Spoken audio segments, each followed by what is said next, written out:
Okay, all of this sounded like a great way to connect with your past while learning more about your future. But genetics company 23andMe is going under, meaning your DNA could soon be sold to the highest bidder. The company behind the once popular DNA testing kits filed for bankruptcy last week and has now gotten permission from a judge to sell its most valuable asset, the data of its 15 million customers.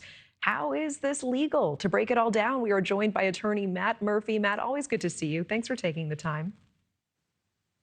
Hi, Natasha. Great to be here as always. So many people worried about this. 23andMe claiming that this DNA data is protected and that any potential buyer will comply with your privacy. Can they actually guarantee that? No, I really don't think they can. So this is a really fascinating area of the law, Natasha, and it's cutting edge. So essentially, what happened was 23andMe had a huge data breach a few years ago that essentially caused the stock to drop through the bottom. There was a big class action suit that they had to settle, and they have now filed for bankruptcy. So this information is essentially kind of up for grabs.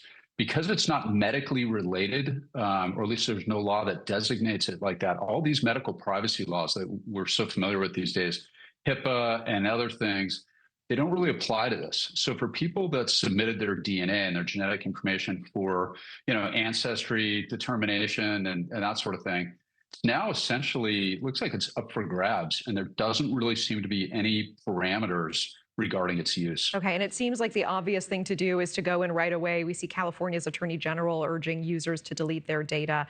23andMe works, of course, by using a person's saliva. What kind of information could be pulled from that? What could be done with that without people even thinking about it? Well, it was done for the very benign purpose of ancestry checks, right? Like it's kind of a fun thing. People buy it for family and friends. And almost immediately, we started seeing cases in the criminal context where relatives of people that participated in it started getting caught for crimes. That was how we solved my Golden State Killer case and my Neil case. It became a very useful tool in law enforcement. But as genetic information and the medical components of that advance, there's all kinds of information that could be contained in there, including potential risk of disease or genetic problems maybe for your kids.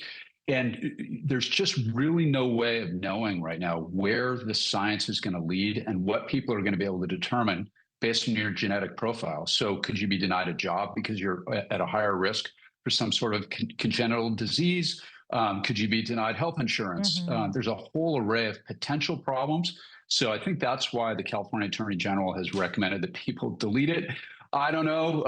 I mean, I'm in the database system anyway because I was a prosecutor, but I don't know how good even a deletion would be at this point. I think this is going to have to be hashed out in the courts. I mean, would you delete your data if it were in 23andMe? I probably would, but my data is in CODIS anyway. I hear it. Matt, I have one more question for you, and we're almost out of time. Sure. I want to ask about a potential third term for President Trump, because Trump says there are methods for doing so. Under what scenarios could this be possible? Do you have any thoughts about this? Yeah, it's not going to happen. It's not going to happen. I mean, our president talks quite a bit, and I think a lot of it is hyperbole. It's unconstitutional. It's black and white. He would lose support from his base if he did that. And I saw those comments. I don't think it's a serious thing. I think everybody's going to go nuts for a couple of days, but it's not. There's no real legal mechanism anymore in the United States to do that. Not since FDR and 3 terms. It's one really good way to dominate. It's one really good way to dominate the news cycle for a couple of days, though, certainly. Yep. Matt Murphy, thank you so much, as always. Thanks for watching. Go to joinnn.com to find News Nation on your screen. And don't forget to click the red subscribe button below to get more of News Nation's fact-driven, unbiased coverage.